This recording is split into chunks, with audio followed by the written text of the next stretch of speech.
Rain on a tin roof has a way of sounding like distant rifle fire, brothers.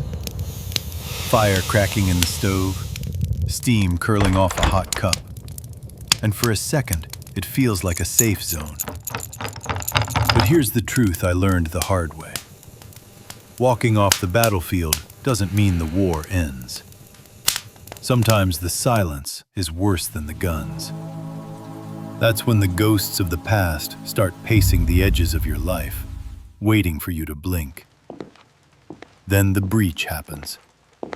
The place you hide becomes the place the monster finds, and it knocks like it owns the door. So let me ask you, Brotherhood, when somebody backs you into a corner, do you run or do you hold the line? Because in Savannah, on a rain-soaked midnight, keep your hands to yourself. Get off a rich me! man put his hand Not on until a you waitress understand. Leave her who alone. said no. You'll regret this. A red and black flannel Navy SEAL stood up. A service dog named Atlas stayed calm. And by morning, an edited video, a targeted kid named Noah, and a city of whispers Jack, tried no! to bury Don't the look truth. at them. Stay close. Sit down with me by this fire. Listen close. This one's about being a guardian when the world tells you to look away. Rain over Harbor Light. Rain pressed down on Savannah just before midnight, warm and relentless, blurring streetlights and turning the old harbor roads slick and reflective. Jack Rourke moved through the rain with the steady patience of a man who had learned not to rush pain. At 40, he was tall and broad-shouldered, his red and black flannel darkened by water, the fabric clinging slightly to a body still built for endurance. His left leg carried a faint hitch, barely noticeable to strangers, but Jack felt it with every step. Old damage. Old memories. He did not complain. Beside him walked Atlas. The German shepherd stayed tight to Jack's left side, 5 years old, black and tan coat glossy even in the rain. The dog's black harness was clean and firm against his chest, white lettering sharp and clear. Service dog, do not pet. Atlas did not pull. He did not sniff. He worked. Amber eyes scanned the street with quiet focus, matching Jack's pace as if they shared one mind. The Harbor Light Cafe glowed ahead, neon sign flickering blue against wet pavement. Jack pushed the door open with his shoulder. Warm air, thick with coffee and fried onions, wrapped around him. The rain noise fell away, replaced by low voices, clinking dishes, and an old song playing softly from a radio behind the counter. Jack paused just inside, letting Atlas settle. A habit. Always read the room. The cafe was half full. Truckers. A tired couple sharing pie. One college kid hunched over a laptop. No immediate threats. Jack exhaled and stepped forward, boots quiet on the worn tile. He sat at the counter, keeping Atlas tucked close. The stool creaked under his weight. Jack reached up and rubbed the back of his neck, easing tension that never fully left him. He had finished a night repair job on a warehouse gate. In an hour, he would start another overnight shift. In between, he needed soup, something warm for his son. "Be right with you," the voice belonged to the waitress behind the counter. Claire Bennett moved with efficient grace, not rushed, not slow. Early 30s, slender build, light brown hair pulled back in a simple ponytail. Her uniform fit plainly, sleeves rolled just enough to reveal forearms marked by faint freckles. Her face was gentle, but her eyes held something sharper. Awareness. Control. Jack noticed those things without staring. He had learned how to look without intruding. "Soup to go," Jack said when she reached him. His voice was low, calm. "Whatever's hot." Claire smiled politely. Not forced, not overly friendly. "Chicken noodle just came up. That okay?" "Yes, ma'am." She nodded and turned, already moving. Jack watched her for a moment, not out of interest, but instinct. People who carried themselves like that had reasons. He went back to his thoughts. Noah would be asleep by now, 8 years old, curled under the thin blanket at Mrs. Alvarez's place next door. Jack hated leaving him overnight, but rent did not care about guilt. Bills did not care about promises. Jack worked because he had to. He endured because someone depended on him. Atlas shifted slightly, sensing the change in Jack's breathing. Jack rested 2 fingers against the dog's shoulder, grounding them both. The door opened again. The mood in the cafe changed before the sound fully registered. A man entered with the confidence of someone used to space being made for him. Ethan Caldwell wore a tailored jacket that looked too expensive for the cracked tile floor. Early 40s, hair slicked back, not a strand out of place. His posture leaned forward just enough to signal ownership, as if the room already belonged to him. 2 men followed, larger, clean-cut, not relaxed, not alert either. Men who relied on presence rather than preparation. Ethan's eyes swept the cafe and landed on Claire. His mouth curved into a smile that did not reach his eyes. "Well," he said loudly, voice smooth and practiced. "Still playing Waitress?" Claire stiffened for half a second, barely noticeable. Then she turned, professional as ever. "Good evening," she said. "Table or counter?" Ethan ignored the question. He stepped closer, close enough to invade her space. His gaze moved slowly, deliberately. Ownership again. Jack felt the shift like pressure behind his eyes. Atlas raised his head. Claire kept her tone even. "Sir, if you'd like to sit, I can—" Ethan reached out and brushed his fingers along her wrist as she turned. Not an accident. Claire pulled back. Her smile vanished, replaced by calm restraint stretched tight. "Please don't touch me." A few customers looked away. One man coughed and stared into his cup. The radio volume rose slightly from the kitchen. Jack watched Ethan's hand linger in the air, then drop slowly, as if the moment amused him. "Relax," Ethan said. "I'm just being friendly." Jack set his coffee money down on the counter. The ceramic made a soft, final sound. He stood. The movement was unhurried, controlled, the way he had once approached uncertain ground overseas. Jack stepped between Ethan and Claire, not touching either of them. Atlas moved with him, body aligned, eyes forward, silent. "That's enough," Jack said. His voice was steady, not loud, not threatening, but it carried weight. Ethan turned, irritation flashing across his face as his gaze took in Jack's worn flannel, the faded jeans, the slight hitch in his stance. "This doesn't concern you," Ethan said. "Sit down." Jack met his eyes without flinching. "It does now." The cafe fell quiet. Rain tapped against the windows. Atlas stood like a wall at Jack's side. Claire looked at Jack, surprise breaking through her composure for just a moment. Jack felt the familiar tightening in his chest. The cost of stepping forward. The line that could not be uncrossed once chosen. He chose it anyway. When the room holds its breath. Rain kept sliding down the cafe windows, thin streams catching the neon glow outside, as if the night itself leaned closer to watch. Jack Rourke did not raise his voice. He did not square his shoulders or clench his fists.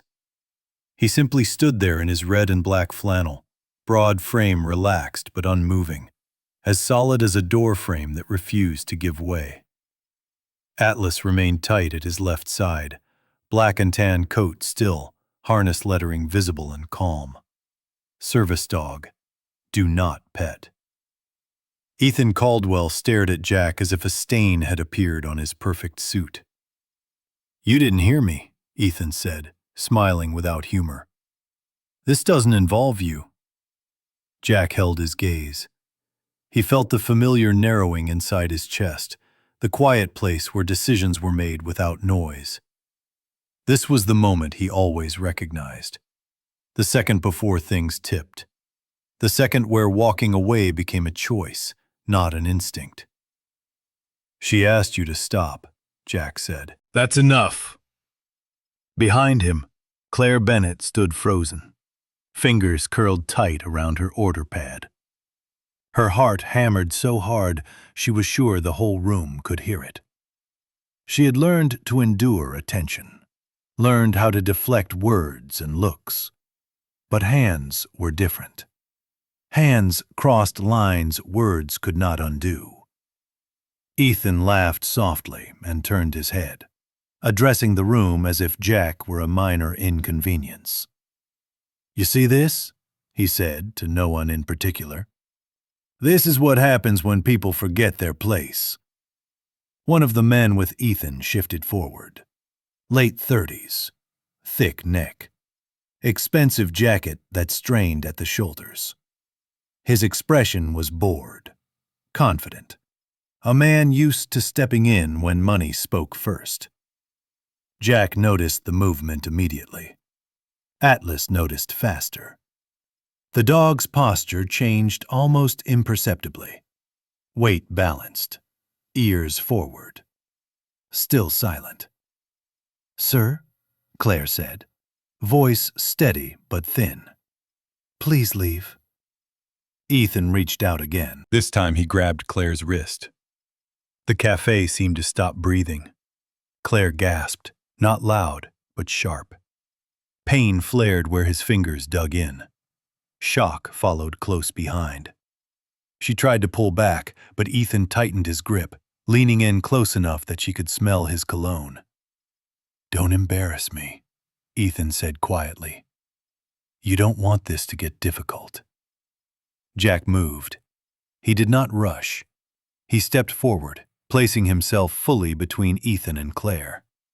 His body blocked the line of sight, the space, the pressure. His hand did not strike. It guided. He wrapped his fingers around Ethan's wrist and applied just enough force to make the point clear. "Let go," Jack said. Ethan reacted badly. He jerked his arm back and shoved Jack's chest with his free hand. The push was careless, fueled by pride rather than balance. Jack took one step back, favoring his left leg without thinking, then settled again, unmoved. The larger associate lunged, grabbing for Jack's shoulder. What followed happened fast, but not wild. Jack pivoted, shifting his weight smoothly, using the man's forward momentum. He trapped the reaching arm, turned, and pressed the man down against the counter in a controlled hold. No punches, no rage, just precision learned long ago and never forgotten. The man grunted, surprised more than hurt. Atlas stepped forward one pace and stopped. He did not bark. He did not bare his teeth. He watched. "Don't," Jack said to the second associate, lifting his eyes without releasing his hold. The man froze. Ethan released Claire. She stumbled back, clutching her wrist, breath shaking. Red marks bloomed against her skin. She stared at them as if they did not belong to her. Jack held the associate for one more measured second, then let go. The man stepped back quickly, rubbing his arm, expression shaken. The room erupted in noise all at once. Chairs scraped. Someone swore under their breath. A woman near the window stood up, phone shaking in her hand. An older man across the room rose to his feet, jaw tight, eyes fixed on Ethan. "I saw that," the man said. "All of it." Another voice joined in. A truck driver near the back booth, heavyset with a graying beard, nodded once. "He grabbed her first." Ethan's confidence cracked. His face flushed dark red as he pulled out his phone. "This is assault," he snapped. "You're all witnesses. I'm calling the police." Jack released his breath slowly and stepped back, returning to the counter. He sat down as if nothing extraordinary had happened. Atlas followed, settling neatly at his side. "You do that," Jack said. "Everyone here saw what happened." Claire leaned against the counter, knees weak. She felt the room turn toward her, not with hunger or judgment, but attention. For the first time in a long while, she did not feel alone inside it.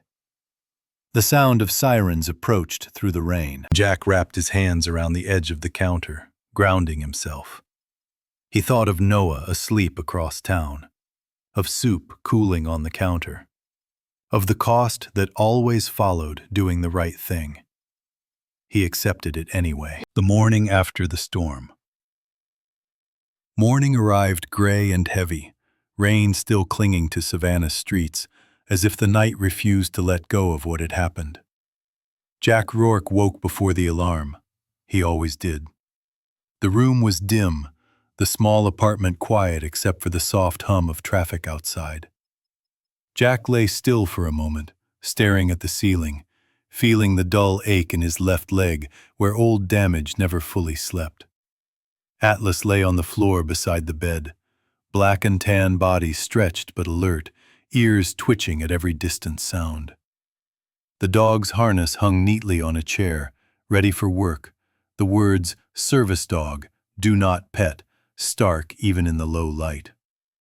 Jack swung his legs over the edge of the bed and stood, careful, deliberate.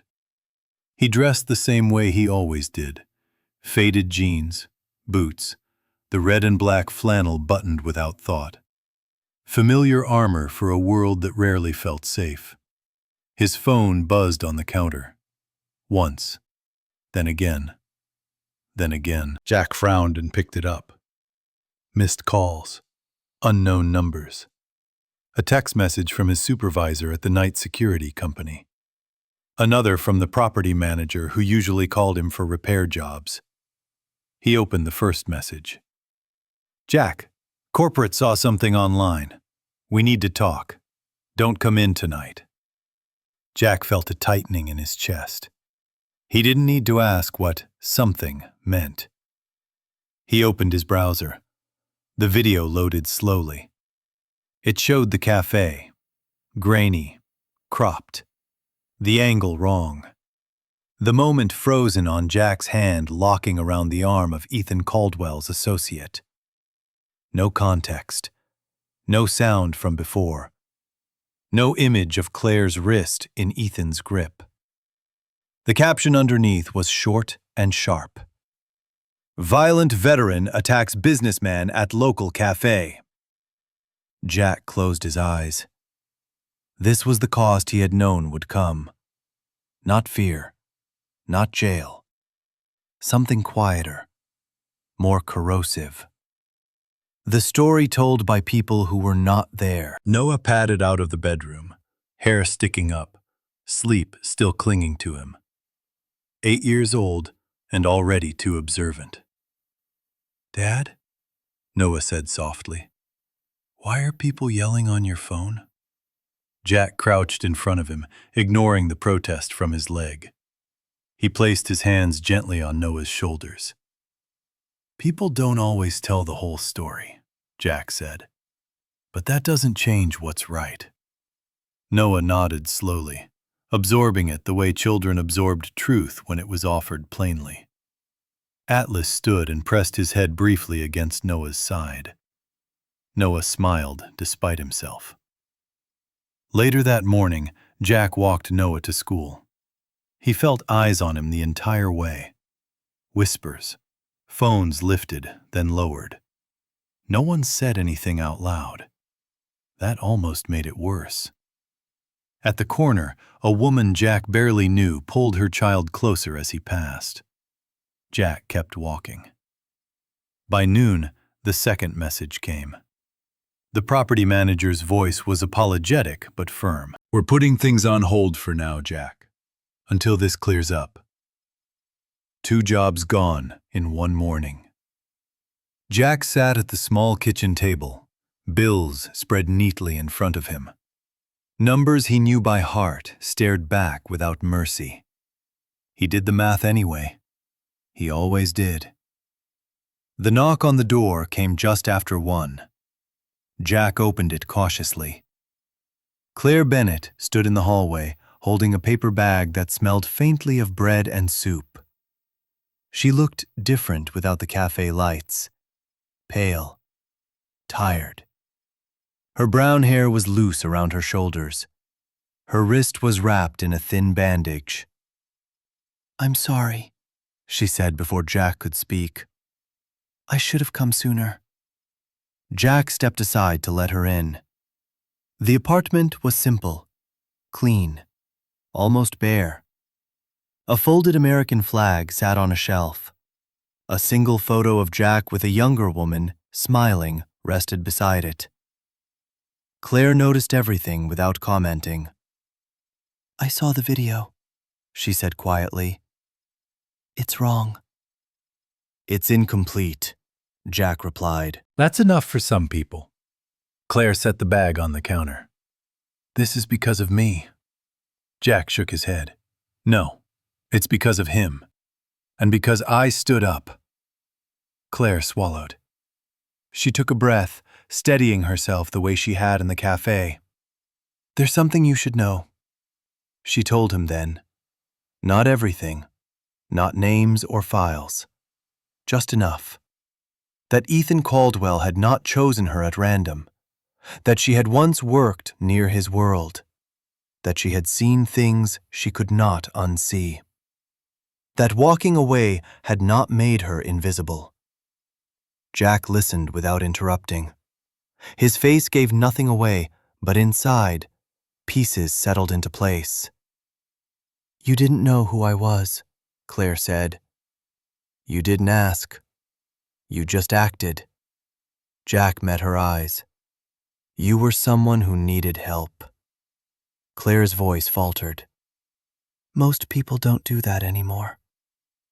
Jack thought of the cafe, of the silence before he stood, of the weight of choosing. "They should," he said.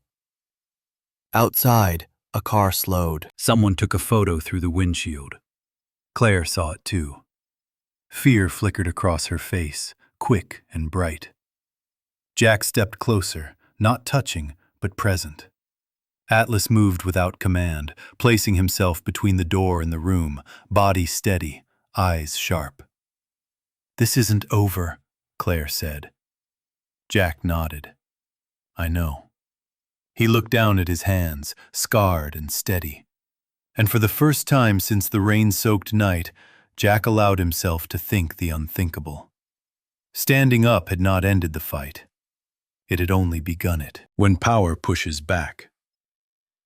Clouds hung low over Savannah, the air thick and unmoving, as if the city itself was holding its breath before the next strike. Jack Rourke felt it before he saw it. He stood outside Noah's school, red and black flannel sleeves rolled just enough to free his hands. Atlas seated perfectly at his left, with the black harness snug across his chest. "Service dog, do not pet," was clear to anyone who looked, though plenty still stared too long. Jack's left leg ached more than usual. Stress did that. So did waiting. Parents clustered in small groups, voices low. Some nodded at Jack, others looked past him. A few whispered. Jack kept his eyes forward. Then he noticed the sedan across the street. Dark, idling, windows tinted. The engine cut off the moment Jack looked directly at it. A message without words. Jack's jaw tightened. He did not reach for his phone. He took Noah's backpack when the bell rang, lifted it easily, and walked home at a measured pace. Atlas matched him step for step, head level, ears alert. That afternoon, the knock came.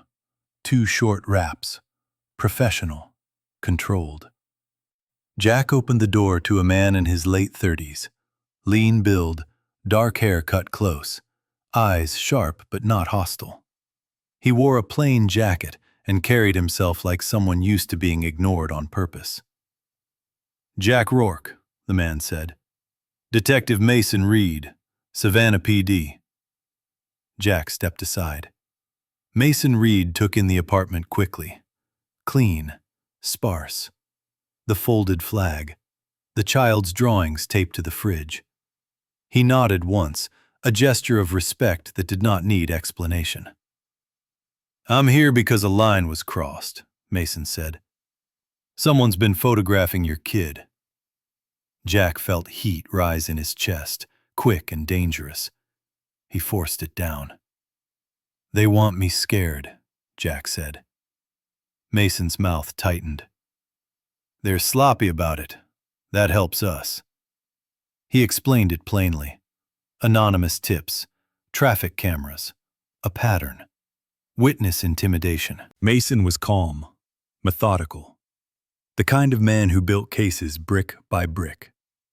"We're watching Ethan Caldwell closely now," Mason said. "But men like him don't stop easily."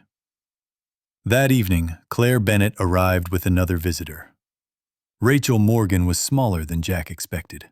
Mid-30s, dark hair pulled into a low knot, eyes bright with a restless kind of intelligence. She wore a simple blazer and carried a thick folder that looked heavier than it should have been. "I'm a lawyer," Rachel said, "and I don't like bullies." She spread documents across Jack's kitchen table with practiced ease. Phone records, shell companies, a timeline of online posts traced back through marketing firms tied loosely to Ethan's name. "He wants you to settle," Rachel said. "Disappear quietly. That's the play." Jack leaned back, arms crossed, flannel stretching across his shoulders. "Not happening." Rachel smiled faintly. "Good." Claire stood by the counter, hands wrapped around a mug she hadn't touched. Guilt pressed at her ribs. She had tried to walk away from Ethan's world. It had followed her anyway. "They'll keep pushing," she said. "He doesn't know how to lose." Jack met her eyes. "Then we don't give him that choice." 2 nights later, Ethan Caldwell made his move in public. A charity gala filled the old Maritime Hall downtown. Polished floors, soft music, cameras everywhere. Ethan thrived in places like this. Attention fed him. Jack had not planned to be there, but Rachel had insisted. "If he wants a stage," she said, "we give him witnesses." Jack stood near the back, flannel stark against tailored suits. Atlas remained perfectly still at his side, a silent contrast to the noise. Jack hated crowds. Too many angles, too many unknowns. Ethan spotted him immediately. The smile that spread across Ethan's face was sharp and hungry. He crossed the room, confidence back in full force. "Bold of you," Ethan said softly. "Showing up." Jack said nothing. Ethan leaned closer, lowering his voice. "You could make this all go away. One signature, a little money. Your kid never wants for anything." Jack felt the weight of Noah's backpack in his hand, the smell of soup cooling on the stove. The nights Atlas had slept by the door. "No," Jack said.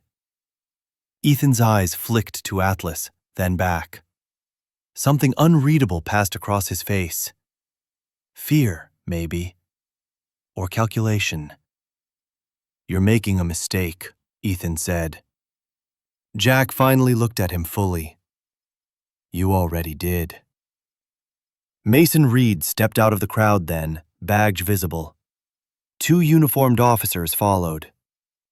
"Ethan Caldwell," Mason said, voice steady. "We need a word."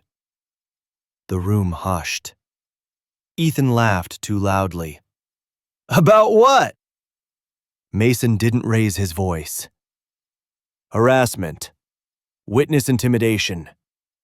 And we've got enough to start asking harder questions. Ethan's confidence collapsed in pieces. He glanced around, searching for allies. Found none. Atlas shifted 1 inch forward and stopped. Ethan took a step back and stumbled. Cameras flashed. By the time Mason guided Ethan toward the exit, the narrative had already begun to change. Jack exhaled slowly, a breath he hadn't realized he'd been holding since the rain-soaked night at the cafe. Claire stepped beside him, close enough that their shoulders nearly touched. "Is it over?" she asked.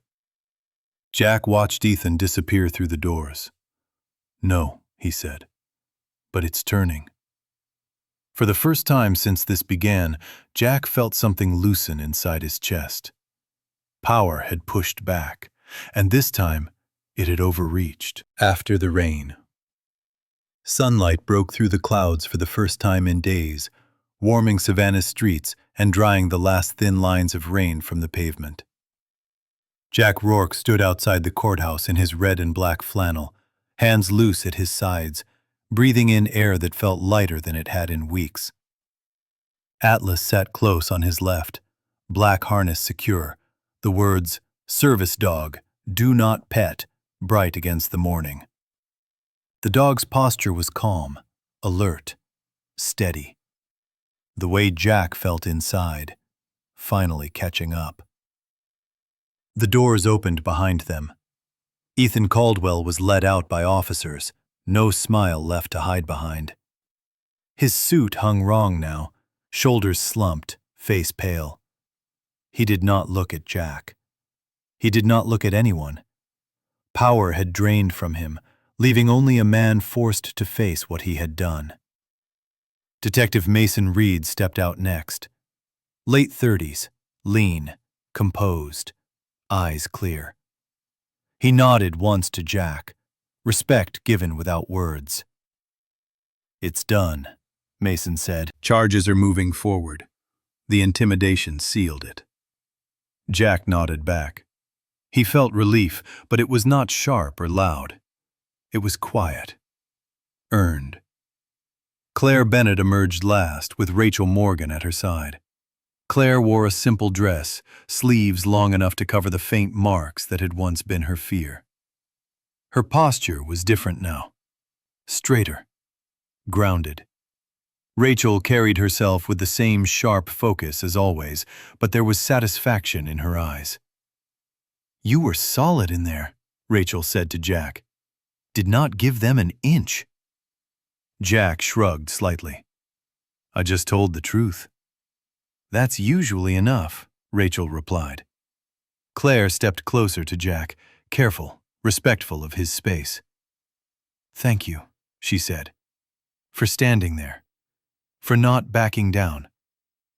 Jack met her gaze. He saw strength there now, not just survival. "You did the hard part," he said. "You spoke." They walked together down the courthouse steps. Atlas rose and followed, tail low, working focus easing into something softer. That afternoon, Jack picked Noah up from school without whispers trailing him. Some parents nodded. One woman smiled.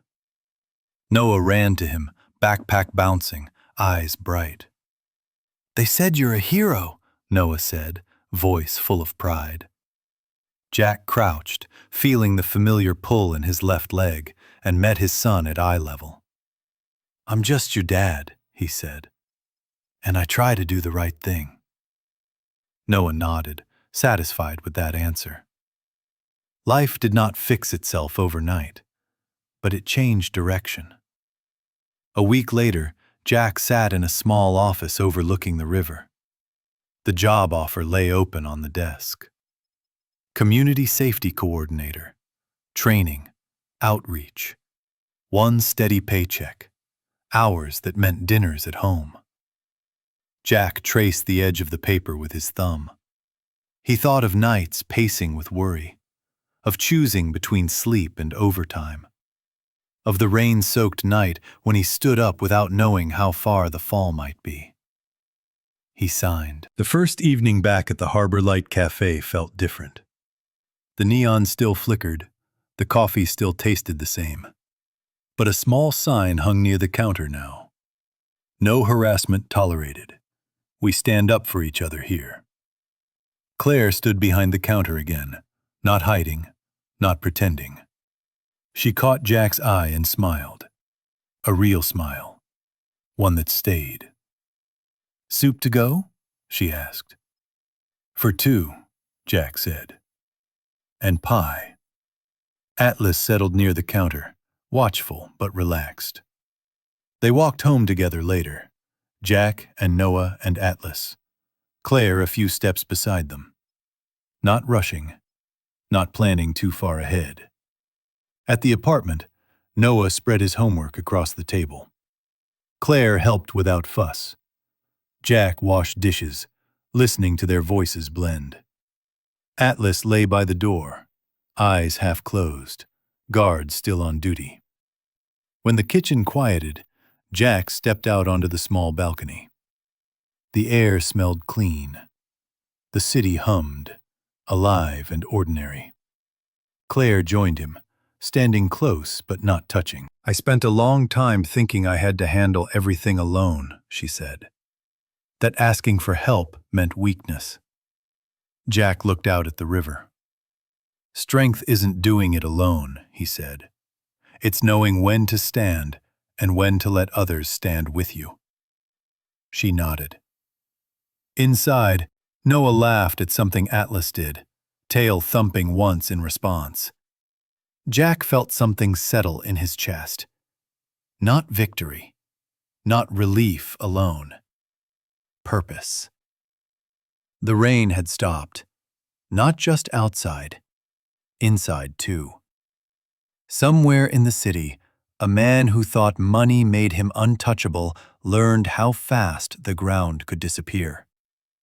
Somewhere else, a boy slept easier knowing his father came home at night. Somewhere between those truths, Jack Rourke kept doing what he had always done. He refused to look away. Sometimes the miracle is not thunder from the sky, but a quiet moment when someone chooses to do what is right. Faith often shows itself that way, not in words spoken loudly, but in hands that refuse to harm, in feet that step forward when others step back. Many believe God's will moves through ordinary people living ordinary days, turning small acts of courage into protection, healing, and new beginnings. In daily life, the choice is rarely dramatic. It is helping when it would be easier to look away. It is standing firm when fear whispers to stay silent. These moments may seem small, but they shape families, communities, and futures. As this story reminds us, integrity planted in one moment can grow into safety, hope, and love far beyond what anyone expects. If this story touched your heart, please share it with someone who needs encouragement. Leave a comment with your thoughts, and subscribe for more stories like this. May God bless you and your family, guide your steps, and give you the courage to stand for what is right.